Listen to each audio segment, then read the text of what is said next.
अस्सलाम वालेकुम स्टूडेंट्स। आज का जो लेक्चर है वो वीक नंबर 5 और लेक्चर नंबर 9 और 10 को डील कर रहा है। अच्छा बेटा, एक चीज़, इस लेक्चर को स्टार्ट करने से पहले सबसे पहले हम फोर्थ लेक्चर के जो टॉपिक्स थे उनको ओवरव्यू कर लेते हैं ताकि आपको चैप्टर नंबर 4 और वीक नंबर 4 का जो रिलेशन है वो वीक नंबर 5 के साथ किस तरह बनेगा, तो वो भी हम देखेंगे। चैप्टर वीक नंबर आज के जो लेक्चर है वो विदाउट जो है वीक नंबर 4 के नहीं पॉसिबल, ठीक है। तो लिहाजा इसका ओवरव्यू जो है बहुत ज़्यादा ज़रूरी है, ठीक है। ओवरव्यू से ये है कि पिछले लेक्चर की चीज़ें भी जो है आसानी के साथ आपको जो है ना वो रिवाइज हो जाती हैं। तो सबसे पहले हम देखते हैं कि हमने सबसे पहले प्रीवियस लेक्चर के अंदर पढ़ा partial derivative of function of two variable. सबसे पहले हमने देखा कि पार्शियल डेरिवेटिव्स क्या होते हैं, उनकी बेसिक डेफिनेशंस देखी थी। फिर हमने देखा partial derivative of functions of two variable, ठीक है बेटा। फिर उनकी कुछ नोटेशंस थी, notation of partial derivative of function of two variables, ठीक है। और उनकी फिर अल्टरनेटिव फॉर्म देखी कि किस फॉर्म में पार्शियल डेरिवेटिव्स को लिखा जा सकता है। और फिर हम लोगों ने पार्शियल डेरिवेटिव की डेफिनेशन पढ़ी as a rate of change of a function और in the form of slope. और एट द एंड जो था वो फोर्थ वीक का उसके अंदर हम लोगों ने पार्शियल डेरिवेटिव की एप्लीकेशंस देखी, ठीक है बेटा। अब उसके बाद जो है अब इन्हीं तमाम चीज़, ये बेसिकली बेसिक लेक्चर था पार्शियल डेरिवेटिव का जो वीक नंबर 4 से रिलेटेड था, ठीक है। और मैं बस इधर यहाँ पे एक चीज़ रिकॉल करना चाहूँगा कि पार्शियल डेरिवेटिव के लिए आप अपने जहन में बार बार स्टोर कर लें बात को कि पार्शियल डेरिवेटिव के लिए बेटा, पार्शियल डेरिवेटिव्स के लिए दोबारा मैं रिकॉल करूँगा कि पार्शियल डेरिवेटिव्स के लिए जब भी हम कोई फंक्शन लेंगे तो उसके अंदर जो मिनिमम फंक्शंस के अंदर जो वेरिएबल की तादाद होगी वो 2, ठीक है बेटा।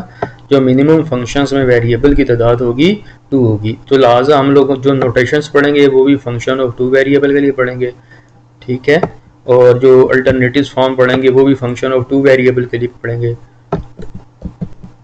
और इसी तरह पार्शियल डेरिवेटिव की हम लोगों ने डेफिनेशन देखी थी rate of change of the functions के फॉर्म में और स्लोप के फॉर्म में। और फिर आखिर में हम लोगों ने एप्लीकेशंस देखी पार्शियल डेरिवेटिव्स की कि भाई पार्शियल डेरिवेटिव्स की एप्लीकेशंस क्या क्या होती हैं। अच्छा जी, अब हम मूव करते हैं आज के लेक्चर्स के लर्निंग ऑब्जेक्टिव्स में। बेटा आज का जो लेक्चर है उसके लर्निंग ऑब्जेक्टिव्स हैं वो बेसिकली डील कर रहे हैं इम्प्लिसिट पार्शियल डेरिवेटिव्स। सबसे पहले यहाँ पे जो लफ्ज दो हैं बेटा, इम्प्लिसिट पार्शियल डेरिवेटिव बेसिकली या combination of two different words. इसके अंदर जो पहला लफ्ज है वो इम्प्लिसिट है और जो दूसरा लफ्ज है वो पार्शियल डेरिवेटिव है, ठीक है। यानी इसके अंदर दो लफ्ज इस्तेमाल हुए हैं, एक का नाम है इम्प्लिसिट और एक का नाम है पार्शियल डेरिवेटिव। तो इम्प्लिसिट और पार्शियल डेरिवेटिव मिला के बनाते हैं इम्प्लिसिट पार्शियल डेरिवेटिव। बेटा एक चीज़ याद रखना कि इम्प्लिसिट पार्शियल डेरिवेटिव उन फंक्शंस के पॉसिबल हैं जो इम्प्लिसिट फंक्शंस होंगे। तो इम्प्लिसिट फंक्शंस किस फॉर्म में होते हैं ये मैं आपको बता देता हूँ। अगर आपके पास f कोई फंक्शन है,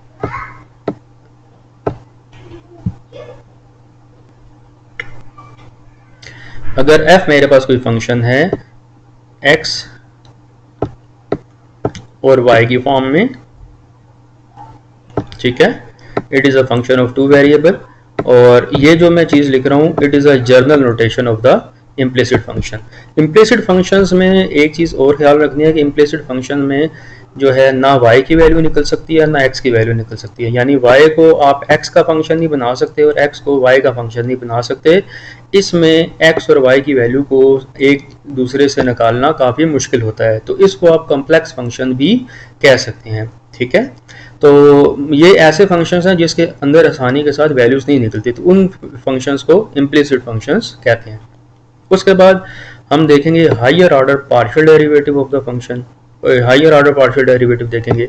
हायर ऑर्डर से मुराद ये है कि आपने सबसे पहले देखा था फर्स्ट ऑर्डर पार्शियल डेरिवेटिव जिनको कहते थे आप एफ ऑफ एक्स या एफ ऑफ वाई। ये basically first order partial derivative थे जिनको आप लोगों ने लर्न किया था। अब हम देखेंगे higher order partial derivative. Higher order partial derivative से मुराद है second order partial derivative, third order partial derivative या fourth order partial derivative up to so on. और एट द एंड जो है वो हम देखेंगे वेव इक्वेशंस को देखेंगे। Wave equation basically partial differential equation की एक स्पेशल किस्म की फॉर्म है जो कि दो चीज़ों से रिलेट करती है, एक वो टाइम से रिलेट करती है और एक वो स्पेस कोऑर्डिनेट एक्स वाई और जी के साथ रिलेट करती है। ठीक हो गया। और एट द एंड जो है हम कुछ क्वेश्चंस करने की कोशिश करेंगे एक्सरसाइज 13.1 से 13.3 से, और जो रिलेट करेंगे वो करंट टॉपिक्स के साथ। अब हम बाकायदगी के लिए मतलब हम मूव करते हैं बेटा रेगुलर लेक्चर की तरफ।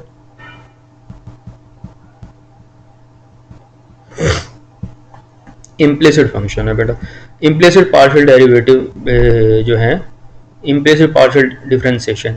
ये आपके पास एक क्वेश्चन दिया हुआ है, question number 1, find the slope of the sphere. ये आपके पास एक इक्वेशन दी गई है, ठीक है, x square plus y square plus z square is equal to 1।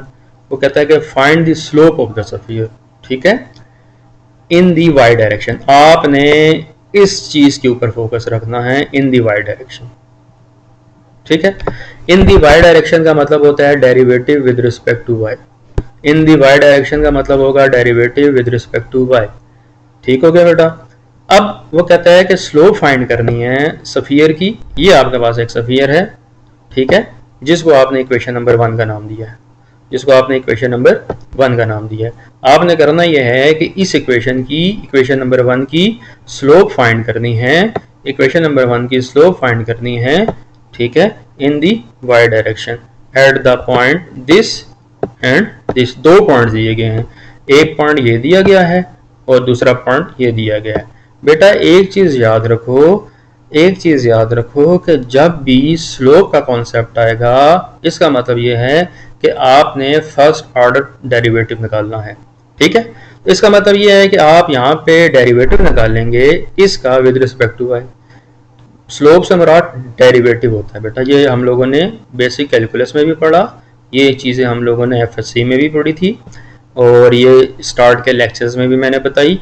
तो दोबारा सुन लें, जो स्लोप होती है इसके फिजिकल मीनिंग होती है rate of change of the function, या दूसरे अल्फाज में इसको डेरिवेटिव कहते हैं। तो इसका मतलब है कि find the derivative of equation 1 in the y direction, यानी इक्वेशन 1 का डेरिवेटिव लेना है विद इन वाई डायरेक्शन में। अच्छा, दूसरी चीज, अब यहाँ पे आप को जो इक्वेशन नंबर 1 है ना उसको खास एक रीअरेंज करेंगे। आप इस तरह रीअरेंज करेंगे कि आपको पता है कि जब हम उसकी बात करते हैं 2 डायमेंशनल फंक्शंस की बात करते हैं, अगर मैं ये बात करता हूँ 2 डायमेंशनल फंक्शंस की, x की और y की,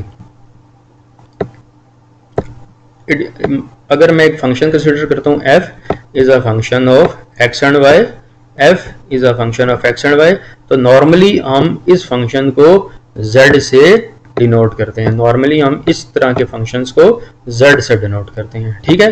तो हम क्या करेंगे कि इक्वेशन नंबर 1 को रीअरेंज करेंगे और z की वैल्यू को निकालने की कोशिश करेंगे, ताकि z की वैल्यू जो भी आएगी उसको हम फंक्शन का नाम दे देंगे। यहाँ पे हमारे पास फंक्शन डिफाइंड नहीं है, तो फंक्शन को डिफाइंड करने के लिए हमें z की वैल्यू पता होनी चाहिए।